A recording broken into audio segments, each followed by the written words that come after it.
40 for Rateable Crest Titans.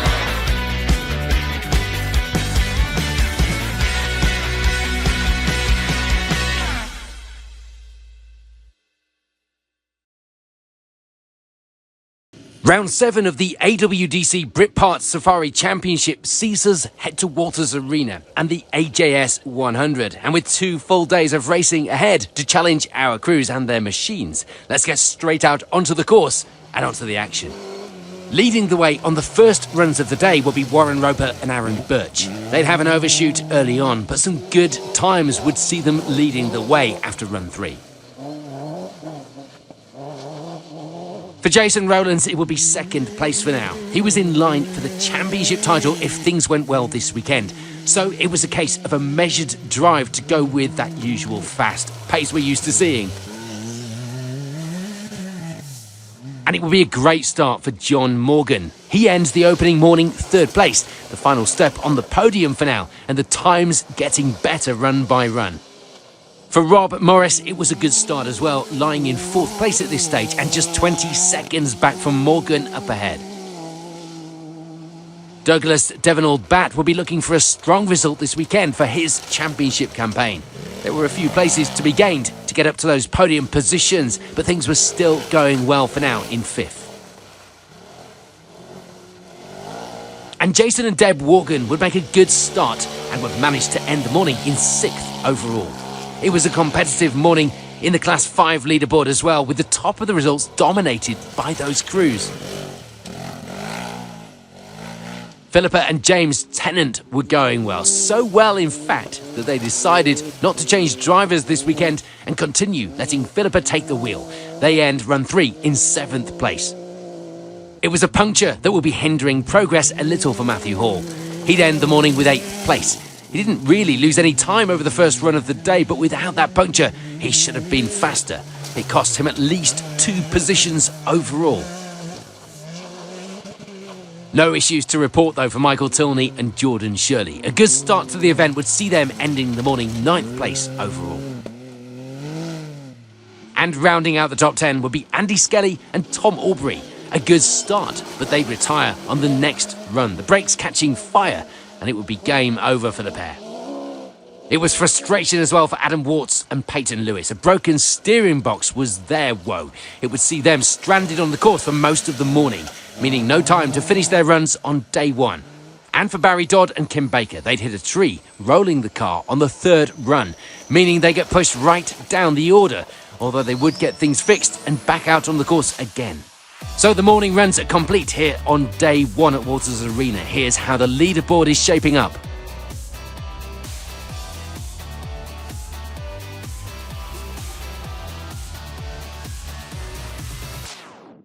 Back onto that course here at Walters Arena for the afternoon runs, and we lose Warren Roper and Aaron Birch. They get a puncture on run 4, but it will be a broken rear diff on the very next run, ending the event early for the pair. So that would mean it was the lead now for Jason Rowlands, staying out of trouble and getting himself to the top of the standings once again. And with day 1 complete, it was a good position to be starting the second day of competition, that was for sure. For Douglas Devonall-Batt, it would be a good run through the afternoon, seeing him moving up to take 2nd overall. Much more of a familiar location for him than his earlier 5th place, but he would still be pushing here on the leaderboard on day 2. It has to be said, this was the perfect end to the day for Jason and Deb Morgan. They end the Saturday runs on the podium so far. No issues to report. And if they could have a repeat of this on day 2, they'd be very happy, and their leaderboard position would be very strong indeed. After that earlier puncture, Matthew Hall was making a bit of a comeback on the leaderboard now, moving into 4th overall by the end of the opening day. It was a good position to start day 2 from as well. Michael Tilney, meanwhile, was enjoying some tuition from co-driver Jordan Shirley today, and that, along with a trouble-free run, would see them ending the opening day with 5th. Philippa and James Tennant would have to change the steering rack after run 4, which, sadly for them, changed the handling a little into the final 2 runs of the day. And as a result, they don't go as quick as they'd have wanted, but 6th place overall was a good position to be finishing the day. Mick and George Chick make their way into the top 10 leaderboard overall now. After a steady start, it's fair to say. The times were consistent though, and that matters on a course like this. 8th place at this stage will be Guy Smith, a little way back from the crew up ahead, but that wasn't really an issue at this stage, running inside the top 10 overall for now. And Ed Smith and Beth Heaps were going well, apart from a snapped front arm on the suspension, that is. Luckily, the pair had a new one and could get that changed and back out onto the course to continue their strong run so far.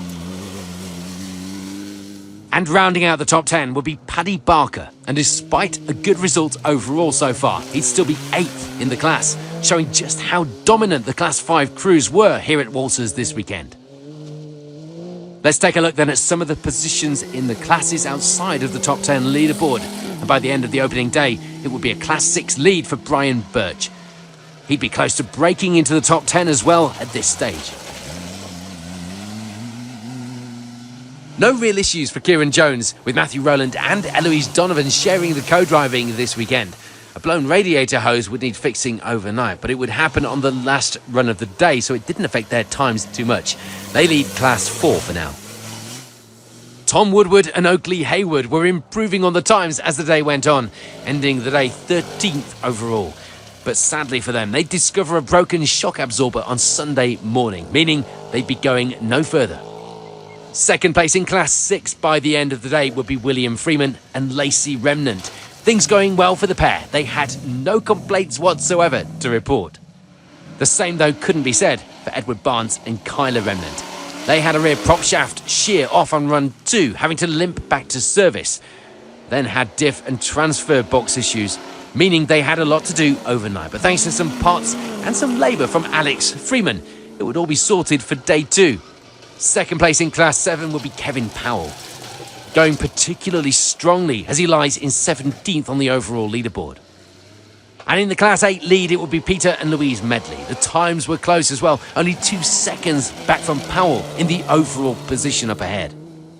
This was Adam Bristow and Jess Halstead's first time out in the AWDC, having raced at different clubs. So they were getting used to a new car for them this season and, of course, some new competition.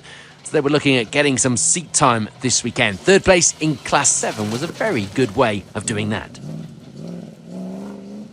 For Paul Johnson, it will be 2nd place in Class 4. He was having a good day, and he'd be close on the times to those up ahead for now. Nick Collins and Alison Brooke would get a puncture early on, put down to a batch of bad inner tubes. It would see them further down the order and having to try a bit of a fight back on the leaderboard now. New suspension on the car had improved the handling, but they just needed to get used to it. And this weekend would see the debut of this brand new car for Martin Tipples and Kev Smith. Built by the team at 4x4 driving school, it was safe to say they'd built a good car, lying 3rd in Class 4 at this stage. Chris and David Bowler, meanwhile, will be sharing the driving once again this weekend here at Walters Arena. And in the little rivalry they had going on, it would be Chris setting the fastest time of them both. They lead the way in Class 2 at this stage as well. 2nd place in that class will be Tim Tennant. And it was close as well after a full day of driving out there on the course. In Class 3, it would be 2nd place for Brandon Barnwell. He lies in 29th position overall on the leaderboard as well. And Martin Clark and Chris Norton would make a great start to the event with the lead of Class 1. A good overall time as well to take 30th position for now. It would be a little further back on the overall times to find 2nd place in Class 1, and that would be this man, Connor Francis, Bill Harrison alongside. No issues to report for the pair. They'd be happy with their day's racing. And in Class 9, it was the lead for James Withers and Andy Kent. An issue on Run 3 would see them lose some time, but it didn't crucially lose them the lead of the class. A broken track rod end on Run 2 would need to be fixed out on the course by Adam and Emma Borrell. It would lose them some crucial time, of course, but a puncture on the car later in the day and the car down to the rim would see them get a maximum. Not a good day's racing. There were 2 maximums to report for Toby Cox, which would see him down the order in 39th overall, way off the pace that we'd suggest he should be in. Despite the issues though, he was still second in Class 9 for now. Morgan and Carl Box were having a pretty bad run so far. They wouldn't get many runs in at all before smashing reversed gear. They'd have to take the box apart overnight, removing the pieces, and run without reverse on day 2. Good luck with that. So with the opening day complete here at Walters Arena, here's how the leaderboard is shaping up.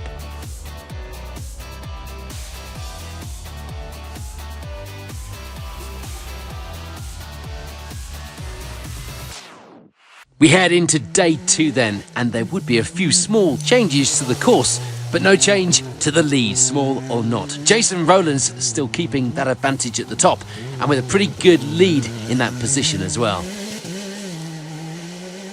Second place would still belong to this man, Douglas Devonall Batt. The gap to the lead was getting a little bigger, but he'd still be keen to hold on to that second place. And things were certainly going in the right direction for Matthew Hall as well, managing to end the morning in 3rd place overall and getting close to that second spot as well. For Jason and Deb Morgan, things had been going pretty well all weekend. They'd end the morning 4th, themselves not too far off the podium position, so anything was possible going into the afternoon runs. There was a change of navigator to keep an eye on for Michael Tilney. Tom Aubrey stepping in for day 2. Things were still looking good for the pair though. They'd end the morning in 5th. Still no issues to report either for William Freeman and Lacey Remnant. They lie in 6th overall, a great position to take into the final runs of the event. There were early problems though for Philippa and James Tennant. They'd have an issue with the clutch, having to ease off and get back to service to get it replaced. Thankfully for them, they were able to source parts from some of their fellow crews. For Mick and George Chick, it will be 8th place overall. They'd had a good run so far this weekend. The time's a match for those around them on the leaderboard as well. For Guy Smith, it will be 9th place overall. He'd be just over a minute back, but that was hardly a song and dance after a full day and a half of racing. And rounding out the top 10 were Ed Smith and Beth Heaps. The alternator broke and would take all morning to get sorted, but they were able to get going and put in some good times after that. Thanks to Brian Birch for the loan of the new alternator too. So with just a few runs remaining, the results at the top are looking like this going into the last few runs of the weekend.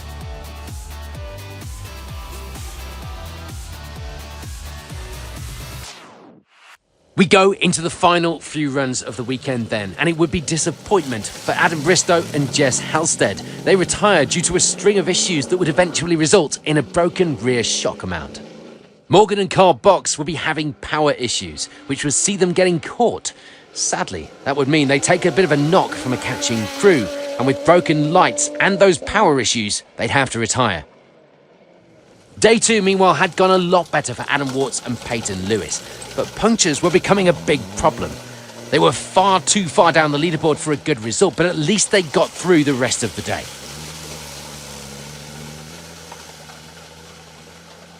In Class 9, it was victory for James Withers and Andy Kent. A strong end to the event, the pair completing all of their runs, and that couldn't be said for everyone this weekend. Connor Francis and Bill Harrison would have issues breaking the front suspension, only to fix it, go out and break the rear as well. But it would be a rock on the final run, causing the oil light to come on and forcing them to take a maximum and an early bath with 2nd in class. Taking the class win, though, would be Martin Clark and Chris Norton. They'd also had a bit of a bad day themselves, losing 4-wheel drive in the morning. That meaning they had to do the rest of the day in front-wheel drive. Hardly ideal on this course. Adam and Emma Borrell were way down the order from where they wanted to be, given their previous issues so far this weekend. But they do manage to take 2nd place in Class 2, even with a puncture and losing the rear wing on a tree.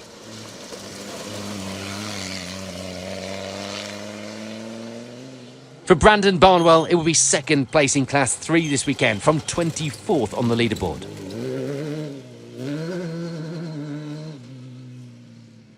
Barry Dodd and Kim Baker would go much better here on day 2. Things had gone pretty swimmingly, no issues to report, and they end the event 4th in Class 4. Chris and David Bowler would start day 2 with a leaking brake pipe, or they would have done, had a fellow competitor not spotted it on the start line. They did manage to get it sorted and get back out. A puncture on the second run, though, would need to be changed on the course, and a rear shocker ripped off on the final run just to add a bit more drama. It caused a few handling issues, as you might expect for the pair. They take the Class 2 victory, though. 19th overall at the end of the event would be Paul Johnson. He finishes with 3rd in Class 4 as well.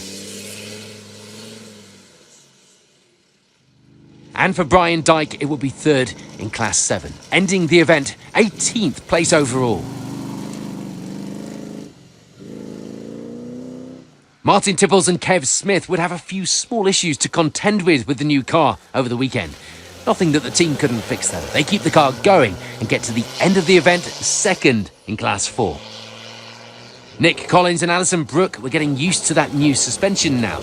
They'd caught up on some lost time throughout the day, ending the event 2nd in Class 7, 16th overall. There was last-ditch frustration over Mick and George Chick. It was a drop down to 15th place overall, the maximum on the penultimate run of the day, ruining a top 10 result for the pair. There'd be issues for Douglas Devenall-Batt too. He should have been on for a 2nd place finish, but wouldn't come out of the last run of the day, having to settle for 12th. Edward Barnes and Kyla Remnant were playing catch-up from a bad day 1, if you remember that. The finish, though, was pretty good, considering it all. They'd end the event 3rd in Class 6, 11th overall.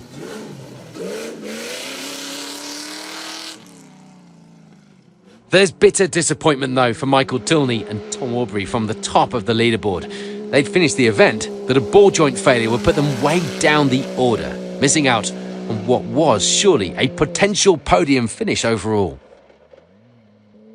We're on to the top 10 then, and it would be a good weekend for William Freeman and Lacey Remnant. All going well, no problems for the pair at all, and a strong top 10 position. Pretty much the same story for Peter and Louise Medley. They have a good, clean run to take 9th overall. A couple of punctures would hold back Kieran Jones, with Matthew Rowland and Louise Donovan alongside.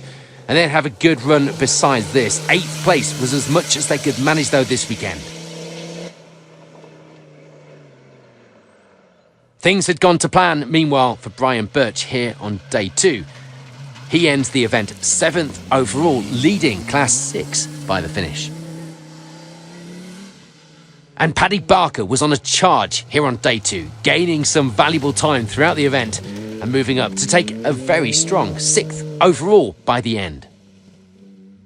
And it was a very happy Ed Smith and Beth Heaps who finally get the top 5 finish that they have been looking for and fighting pretty hard for as well. They had a little issue with the gearbox by the end of the day and had to look after that a little. But apart from that, it had been a very good weekend's racing.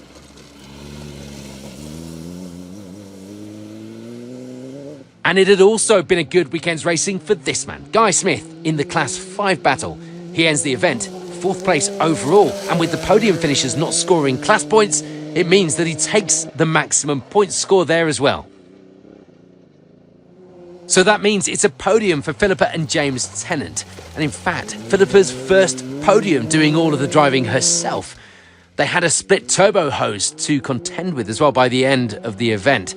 But that, despite losing a bit of time, did not affect this strong result.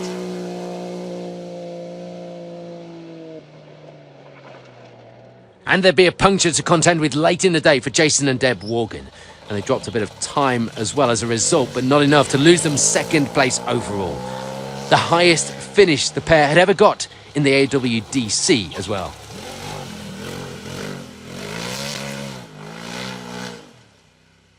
But for Jason Rowlands, it was victory. And of course, being in the fight for the championship, this was all he needed to take that title. And with his dad taking the British Cross Country Championship win only a few weeks earlier, This was a pretty good result for the Rowlands family, who are taking over cross-country racing here in the UK, aren't they? So with round 7 complete, here's how the overall results shaped up at the end of 2 competitive days.